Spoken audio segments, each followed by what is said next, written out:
So the muntjac obviously have antlers and the canine tooth as well. They use both for basically fighting other bucks and protection as well. You generally find muntjac can be quite aggressive. Get an old dog of a buck, he will fight back against a dog. A local park, I was called in to go and sort some muntjac out because actually people were walking their dogs through there and they were getting ripped up by muntjac. They thought it was Chinese water deer to start with, but it 100% wasn't. It was basically an old muntjac that had been dogged enough times, and he did a bit of payback. So basically muntjac are measured on the antlers only. You can see with these two here, the age. A juvenile muntjac have very long peticles. These are peticles here, and you see the older mature buck, very short. So as they get older, they basically shorten, thicken and shorten. Also these ridges here do get protruded out from the skull. Muntjac are, again, just measurement, not like the roe deer. Roe deer are done with the weighing as well. So basically it's a dry weight and a wet weight with the roe deer, but on muntjac it's just actually measurement of the antlers. Width, length of the antler, circumference halfway up the antler, circumference of the coronet, length of the brow tine. Add them all up together, take off the minuses from each, so they basically make sure they're symmetrical. So you see this one here is longer than this one, so basically it would actually measure off this one, as you can see. Put them all together and you get a figure at the end, and then they get measured from there as bronze, silver and gold. To get a buck that will score is actually quite hard.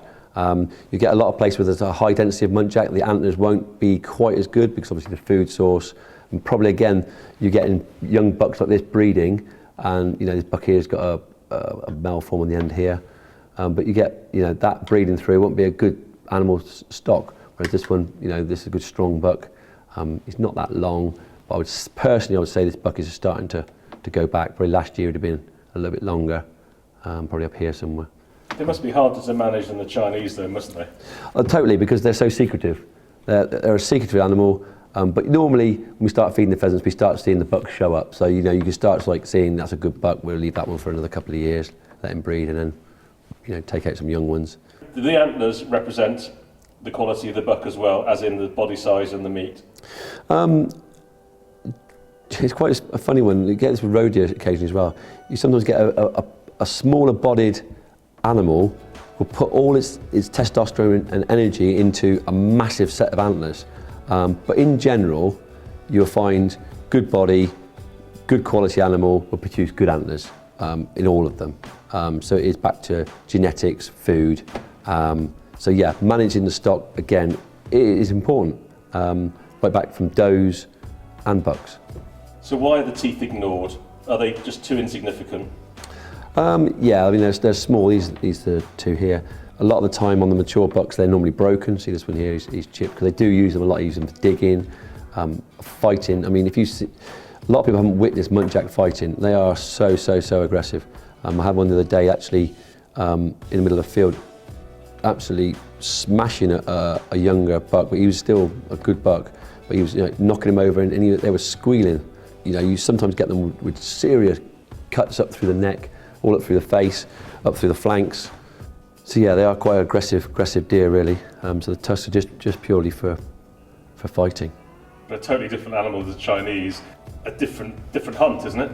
Oh, totally different hunt. Yeah, that's unique when you hunt both together.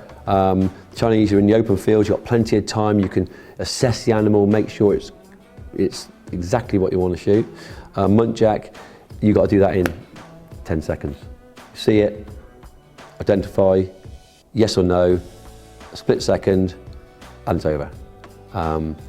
But we can call these guys. You can't call Chinese water deer, but you can call muntjac. Some people say you're trying to mimic the fawn, but there's several different ways really, basically. You're mimicking a fawn to pull the female. She'll come out and protect it, and you might drag a buck in behind her that's chasing her or following her. A lot of times people don't realise that the patella, when it's quite aggressive and loud, if you've seen these bucks fight, it's very similar to the sound of that. It's like the heavy squeak. It's a buck in distress and in pain, and you'll get a buck that's dominant in an area will come and look, And he'll come and look. He'll be crafty, he'll come and stick his head around the corner. And he won't generally charge unless it's a younger buck, but they will come and look. And that's generally what I find. It's the distress call more than a juvenile. So yeah, it's a very interesting species to hunt, very exciting because you're calling them in, and it's very close quarter hunting, so it's very personal, so it's great.